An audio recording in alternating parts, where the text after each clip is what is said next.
Hello, everybody. Welcome back to my YouTube channel. We're back on live streaming. Yes, I know I said I was not going to be back for a while, but we're here into scripting school into Roblox. Well, apparently this game can apparently teach you how to code a lot of basics and all this stuff, which I find hard to believe, knowing you're gonna have to do it yourself and not look at examples. I don't know. I'm pretty sure these three things it just wouldn't work for me. So apparently, this is what it's done. The first thing, scripting tool, scripting school will teach you is printing. Printing is used to put a text in the console. One way you could do this is like so. Print. As you can see, we can use a print and put as our text as a string between the parentheses. We put a quotation marks at both the start of the end of our text to make it a string. Print hello world to show and complete the lesson. Okay, so let's do that.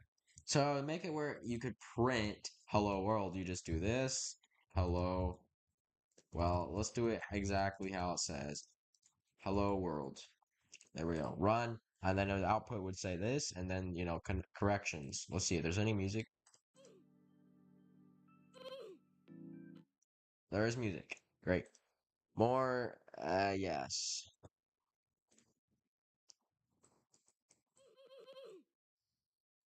All right, let's go to variables. So the best thing is this is like for the store values. The value could be a string, number, boolean, or another LUA data type. An example of a variable could be local my variable equals this is a string variable. So that's a string variable, right? You can use other variables. It doesn't have to be a string. Like I use actual variables, but the quotation marks is the value of the variable. So if we use what we learned in the last session and a line below, write print my variable. We would get this as a string variable, put into the output. I want you to create a local variable called word and make it my value, my word.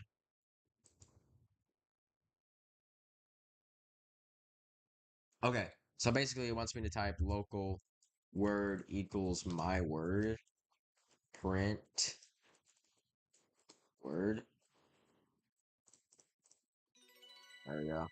So it's kind of like I know coding, but I'm just saying, this is different to me.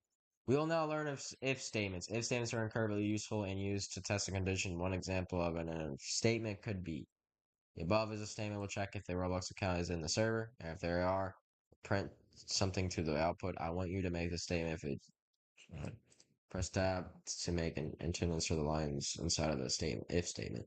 So we're gonna say if truth, then print value was true. I guess it's just telling me to copy this. I don't know. Something went wrong. Try using the answer button to spot the difference. Okay, so basically, okay. The above if statement will check if the rows has answer. And if they are, print something to do to the output. I want you to make this an if statement. It just runs no matter what.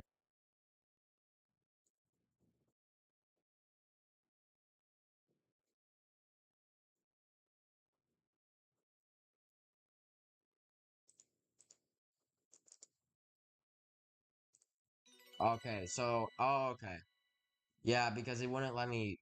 That's what it was. That's why I got it wrong. So we did if statements. Now we're on to functions. Functions are very useful in Lua. The functions are used to execute tasks. Functions can be called from any part of the script and sometimes return values. For an example, function hello, function parent hello, and this example shows the usage of the print. Write the example to yourself to pass this lesson. Okay. So basically, I can write anything. So I could say function Henry or Henry function print hello Henry.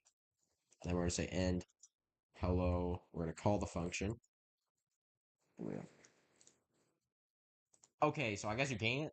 I guess you have to type in hello. Uh, okay, I guess you have to type hello. Functions do. I guess it has to be oh, I'm so dumb, bro. We gotta call Henry function. See what I mean, guys? Common mistakes like that, bro. Yo, this is so. I really hate this, bro. You gotta type specifically what they tell you to type. Hello function, and let's put blank. Print hello. Come on now. See what I'm saying? They want you to type exactly what they put on. It's 4% complete. No way, bro. It's gonna take this long, bro.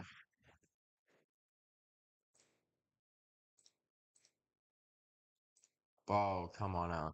All right, let's go. Wait. So this is easy, man. Every 1 second, it can print hello. So we say test dot wait 1 second prints, and then we're gonna say hello. Wait. However, to the above example, print hello to after once. However, in the modern Roblox environment, test dot wait is better. So we will be using that for a lesson copy. Copy the above example, but only wait for point. So that's so easy, guys. And making me do this. Usually I call task wait after the print, but that's whatever. Else, next we will learn else statements. They're used if statements and just run if the statement is not met. So you can have logic for both if the statement is met or false. An example using code else could be here we check the name of the server storage and print something based on if our check is true or false. Write the following. All right. So basically, it's saying if false, then print value is true. Else, print value was false. Meaning, if it's not called, you know, like if it's false, then it will print value is true. But if it's not false, then it will print value. Like something like that. It's like if it was true, then print value is true, else value is false. So I think they messed up here because that's not true. So like basically, you gotta actually learn to this 6%. Okay, nice. We're in the while loops now. So these are easy. People use these for exploits usually, but they do while true and then they do print. This is my loop.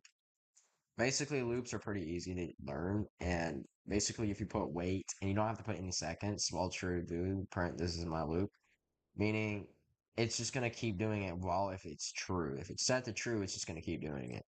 So, okay. Uh, the above example will print this is my loop an infinite amount of times. True is always going to be true, so that loop will keep running. It is important to know that while loops are nice, you must add a wait within the loop. Otherwise, the game will crash because it will run too fast. For the lesson, write out an example for yourself. Okay, so they want me to write out an example, not to copy. So the best way of doing that is while true, do print this game is cool. I guess. I don't know. Let me say wait one. So every 1 second, it'll make it where it prints. Come on, man. No, come on, man. Come on now. Come on now. So I have to like type this is my loop. While true do.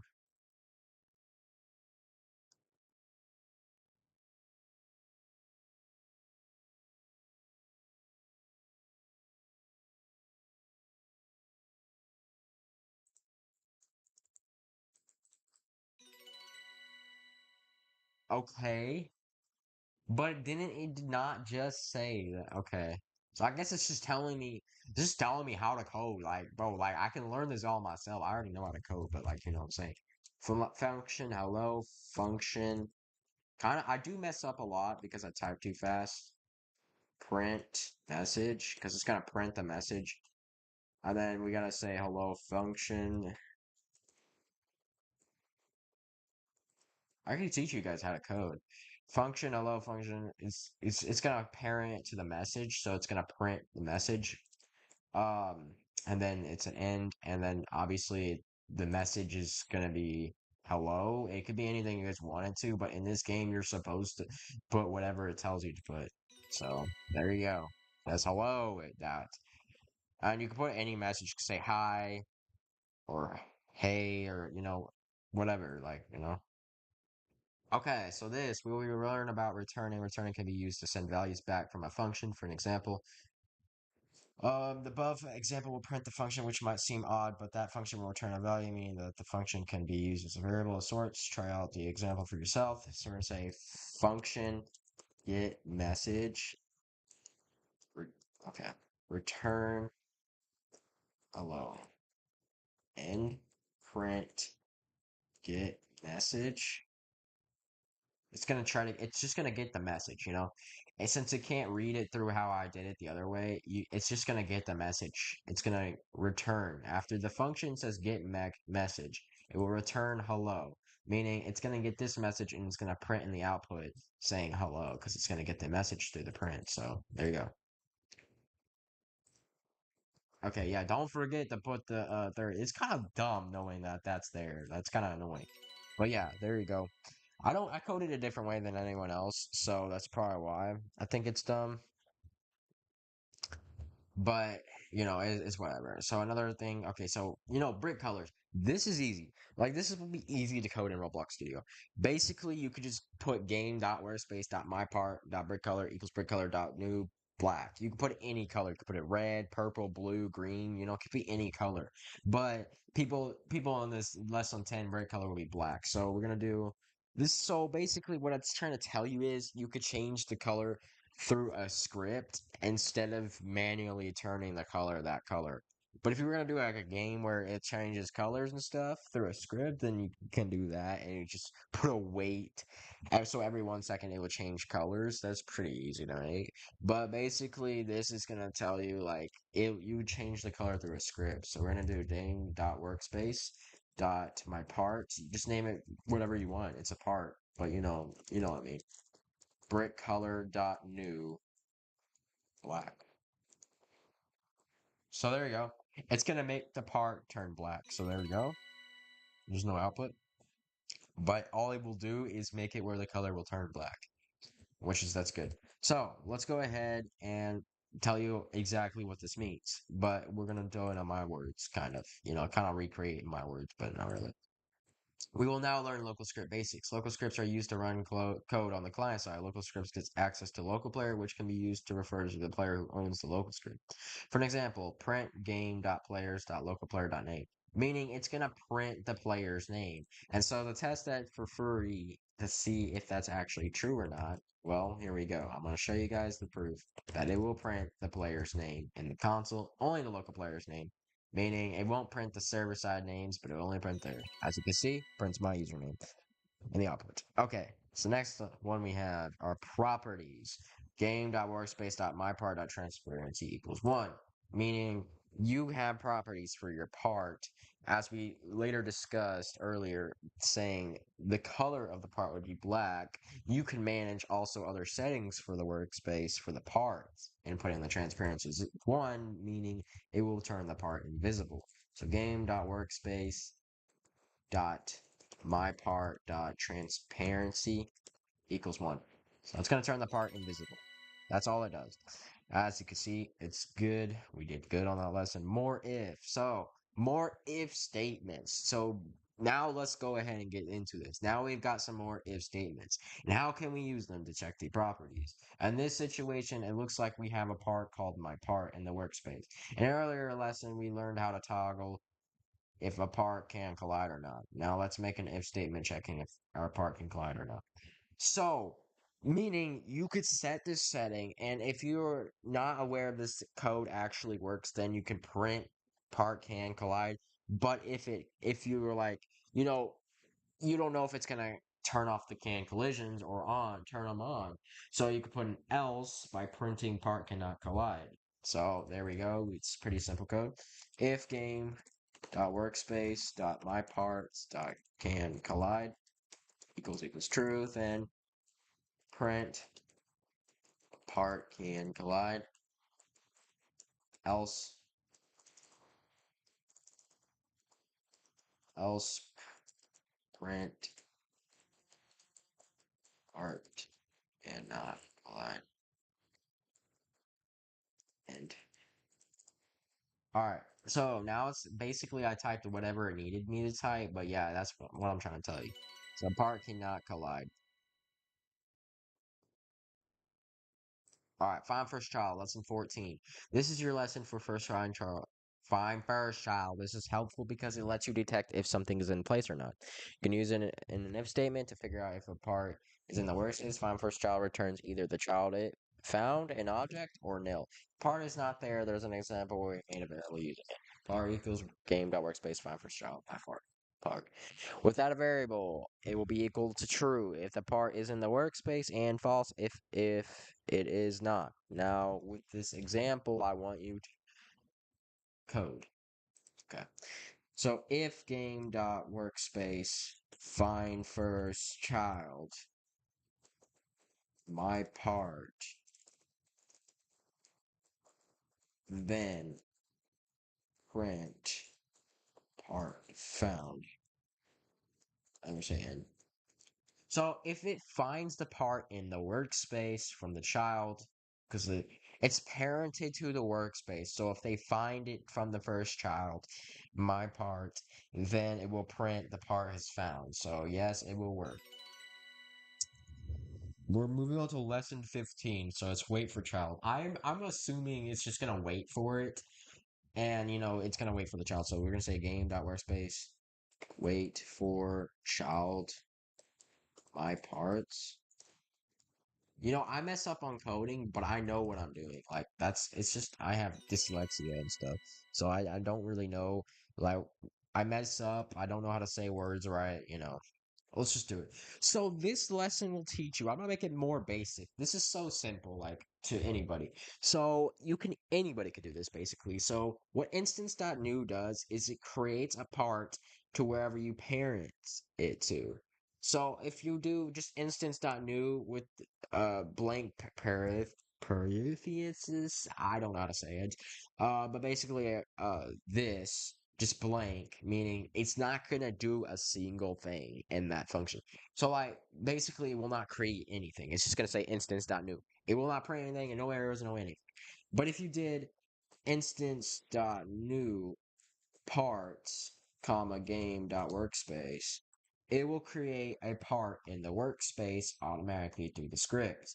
Meaning it's just gonna auto create it, meaning you don't have to go on workspace, click the plus button, and then add a part. No, it just creates it through the script, so it will work. It's pretty simple. Pretty simple to learn. Like honestly, you don't need that. Is a okay, so it's gonna see if it's a part. If it's not a part, then it's gonna print, you know, it's not a part. But basically, if I was going to teach you guys how to code, I would do it in a more simpler way, meaning if game.workspace. I'm going to showcase it real quick. If game.workspace.my part is a part, then print my part is a part.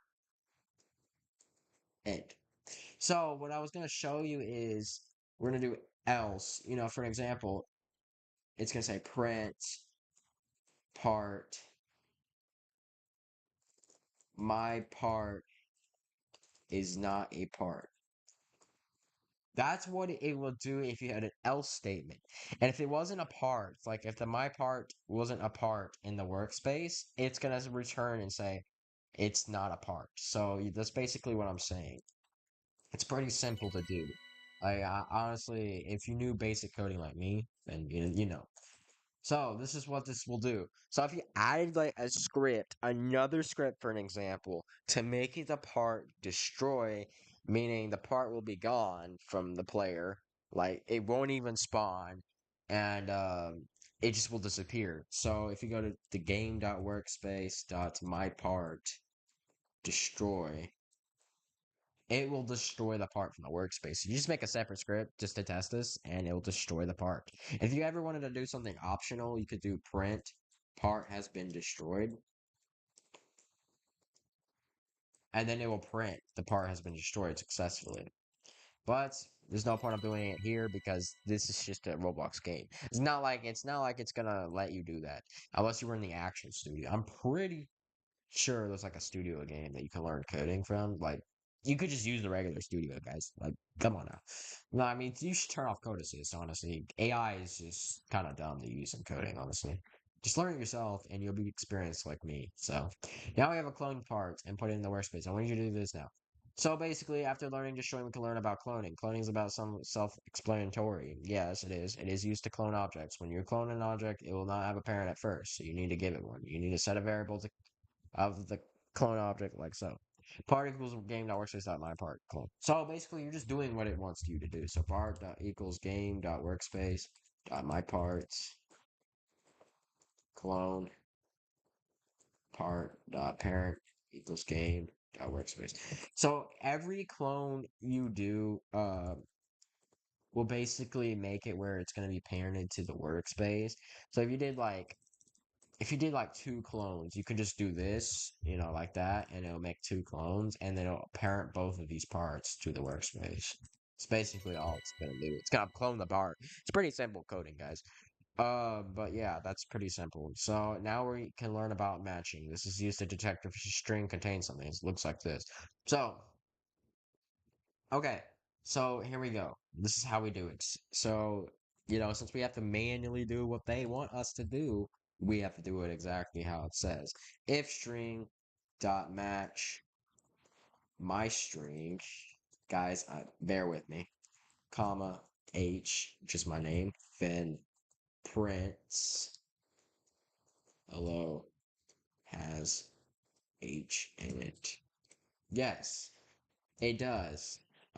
It does have H in it and hello. Yes, it's gonna print the string hello. So hello has H in it. So it's gonna print, that. It's gonna definitely print that.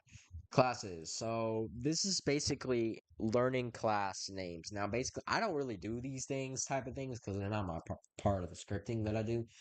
Okay, so let me explain how it is. Now we can learn about classes. In this, we're going to use a property called class name. A part would have a class name of a part. A script would have the class name of a script. Let's print a part's class name. So basically, we're just going to print the name of the part in some ways. So let's do workspace.myPart.class name. So it's going to print that. It's going to print the part, the actual part name. It's just a class of the actual part. So like if it was a script, it would like print the script name. It would just say script. It is a script because that's all it has in it. It's not like it says server script. It's just a script. So that's basically all it was telling you in lesson 21. Now we're on lesson 22. So get service is like local local star GUI equals game get service. Not like how I do it like that, but like it's just you're just getting the service. But let's go ahead and do it how they want you to do it.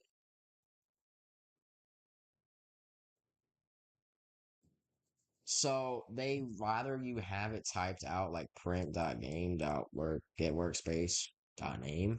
So let's go ahead and do it how they want us to do it. But basically we usually don't do this in coding. Like this is kind of useless coding right here. Like we don't need to have to know this, but if you want to, you can do that. But it's gonna parent me to the workspace, which is not a good thing at all. So else if. So we're doing else if statements. So basically, else if statements are basically the same thing as an if statement, except, it's something else. But there's also just using else. You can use else if you want, but if you're doing it with the equals equals, then you're gonna have to do else if. So yeah, I explained everything you need to know. If game dot workspace dot name equals hello, then print named hello. Else if game workspace name equals workspace, then print named workspace. And I'm also releasing my new game about coding lessons like very soon. Like I'm doing lessons too as well. You guys can learn coding with me too on my own game that I'm coding. So let's go ahead and run. It's gonna print. So basically, if you do this, it's gonna just print name to workspace. It's only gonna print that. But let's go core UI. So basically, this is where it's gonna set health. Also, things like chat, you can turn off. Literally, you could turn off reset button for local players and all that. Core UI. Usually, UI only needs local scripts. You can't use server scripts on screen GUIs, meaning you're gonna have to use core UI. GUI. So let me teach you everything you need to know. So To get this started, you're gonna say game.starter GUI, set core GUI enabled, enum dot core GUI type dot health, comma false, meaning it will not show you health for the player UI. So basically, health will not display. As you can see, it says health disabled for my username. That's core GUI. Color 3. Now, color 3 is easy. From RGB is the main thing people use. So basically, I use it in a game called Cello's Obby 2. And I basically made a huge new stage, but I created it by myself. I learned colors. I knew colors for teams and stuff that he uses for the old obby system. So yeah, dot my parts dot color equals color 3 dot from RGB 255 255 255. But basically, what I'm trying to tell you guys is this part will turn to color white, but it won't print unless you said print, you know, color white.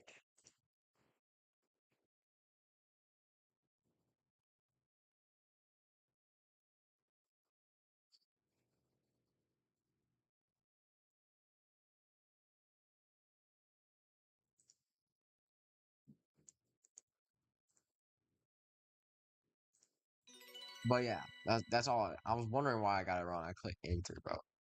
I was so dumb. Vector 3. These are positioning. So basically, you don't have to learn what they're telling you. X, Y, Z. That's all you need to know is really the Z and Y. Like, I mean, people use X, actually. They use X, Y more than Z, actually. Z, you don't really need to know. Unless you're doing, like, some kind of coding. But yeah, game.workspace.myparts dot position equals vector 3 dot new 0 comma 5 comma 0. This is just coordinates to the position that the player was wanting this part to be positioned at, because these are just settings at this point. There's settings for you to set your part to do that. So it's pretty simple. So the part has moved, yes. And my microphone also moved. It fell on my keyboard. Nice. I'm 30% done coding. That's pretty simple. All right. So we have user input. Now, basically, this is pretty simple. It's just for keys and stuff, pretty simple. I'm gonna end stream though, for real. Like, unless you guys want me to code like something cool. I mean, I could code like some cool things, honestly.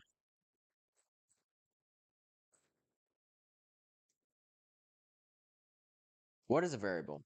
Type of sound effect, a number that automatically adjusts, a word or letter assigned with a value. There you go. That's what it is. It's never that. What does a function do? So it runs a piece of code when called. That's what it does. It does not do any of those. So what does an if statement do?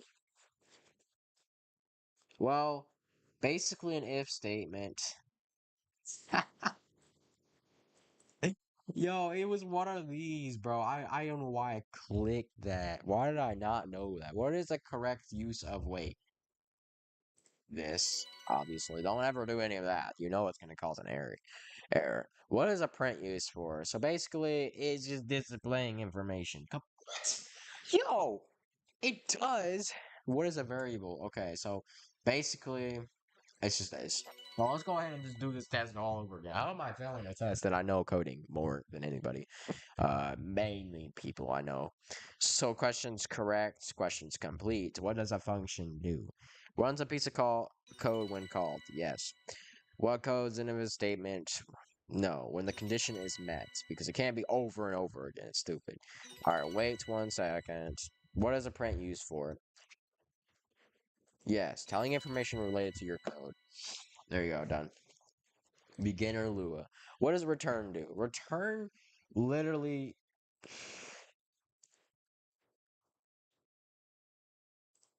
sends the data from functions.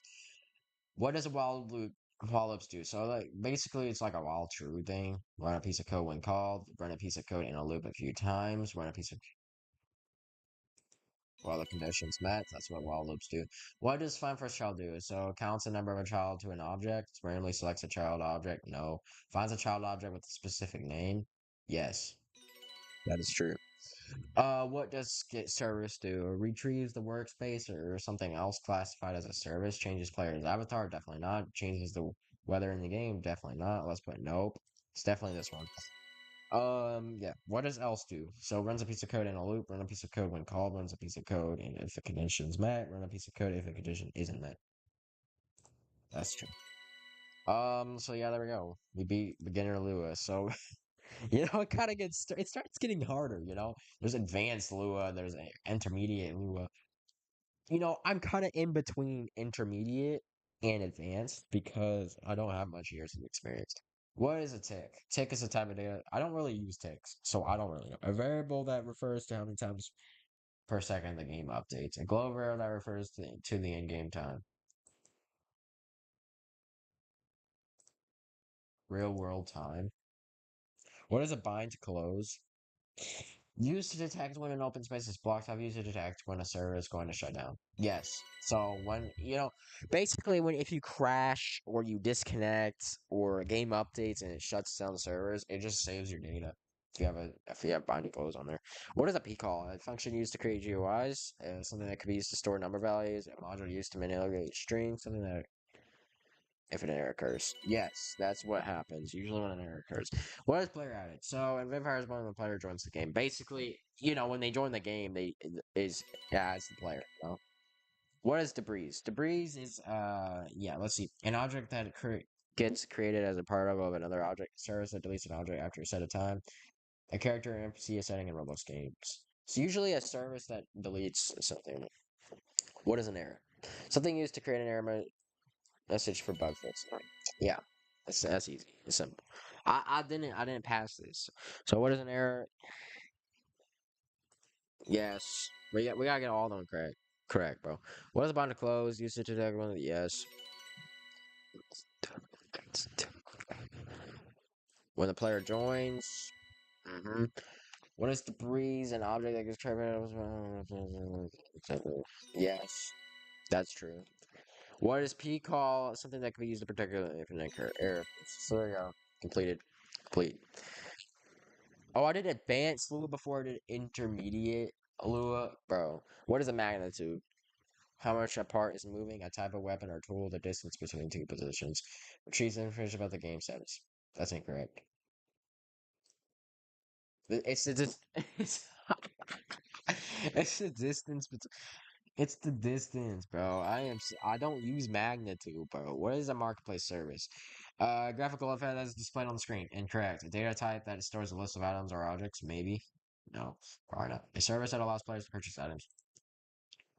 So there's like two options. So I was like, okay, so maybe that is it. I should have read them all. What is a marketplace service? A data type of service that allows, with in-game currency. I should have known that. There's no in-game currency that allows you to buy purchase stuff from marketplace. What is vector 3? A data that refers to a point or position within the game, a type of terrain. That's incorrect. Player stats such as health, incorrect. Incorrect. So it's definitely this one. Yes. What is tick? A global variable that refers to the real world time. Yes.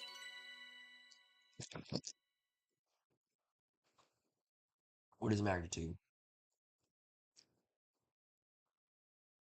The distance between two positions. What is teleport service? A service that moves objects to positions. A service that moves players to other Roblox games. Which could be that. It could. A service that teleports players, characters. A service that speeds up in-game time. But it's definitely this. There we go. We finished 100% in Lua coding test. So, yeah. That's because I know it. All done clicker to me.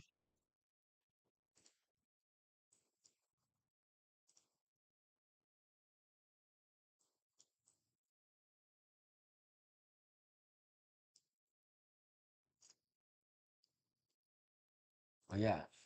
Donate. You can donate like 10K to this guy, bro, at this point. Or help create.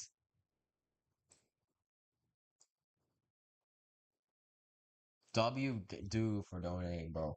Honestly, this game is honestly good for coders. Like people, if you're first starting out, just go to scripting school. Like, come on now, it's easy. You don't have to pay for anybody. Or you could just watch YouTube videos. But guys, if you want to know how to learn how to make a steal a game, it's pretty simple, honestly. I can't even lie about that. Steal a games are simple. Simple as that, honestly. So, I mean, we're probably gonna get out of this game and get on some Roblox game. Um,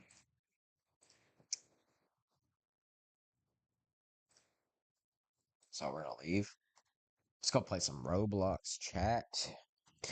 We may go back in development though in studio. But how to make a steal a game? It's pretty simple.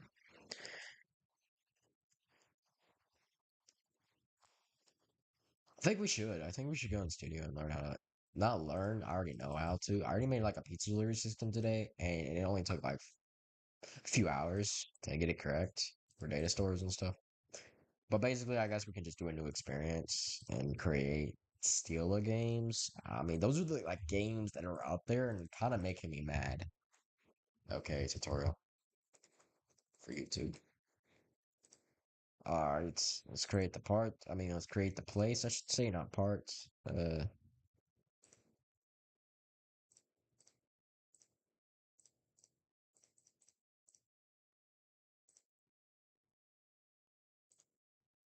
There we at. There we go. Close that. All right, close this.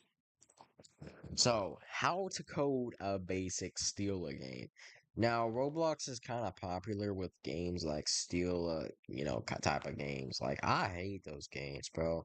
But people really like those games, so I'm gonna tell you guys how to make a Steal a game, which would be pretty good to know that. How to make a Steal a game in Roblox.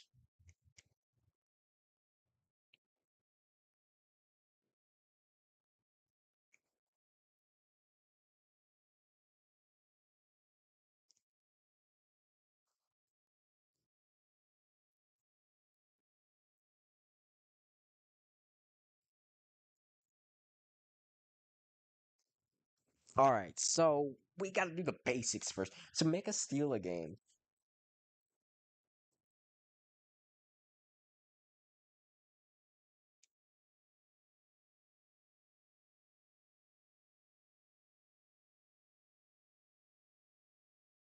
But how are we gonna do this? It's already 12 a.m. honestly for me, so I don't even know if I can do this right now. But it's pretty simple. Uh, we're gonna do it. We're gonna do this, okay, guys. We're actually gonna do a video on this. We're gonna do it on stream, but we're gonna redo it on a video again. So I'm gonna record and stuff. But you know what I'm saying.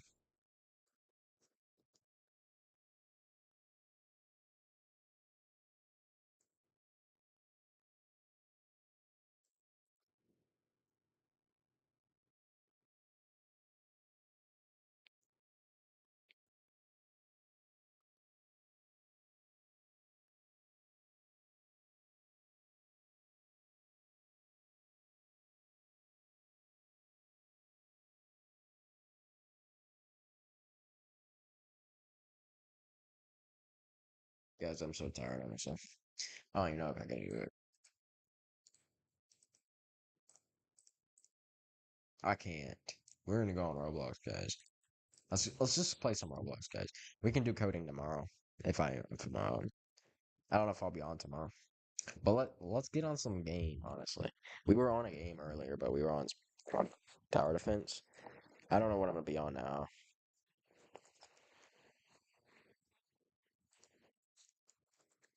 but we should try something other than coding for now, because coding doesn't get me anywhere anyway. So,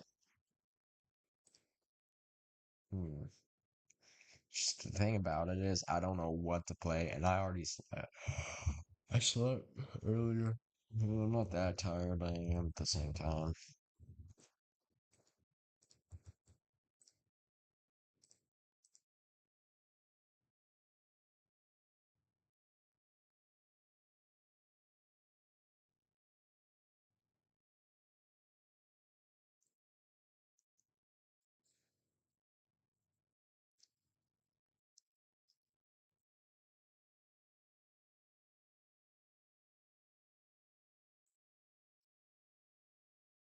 All right. Well, I'm gonna end stream then because there's nothing for me to do. I appreciate everyone for watching for these coding videos, relearning coding and all that stuff. But I'll be seeing you in the next video. So later.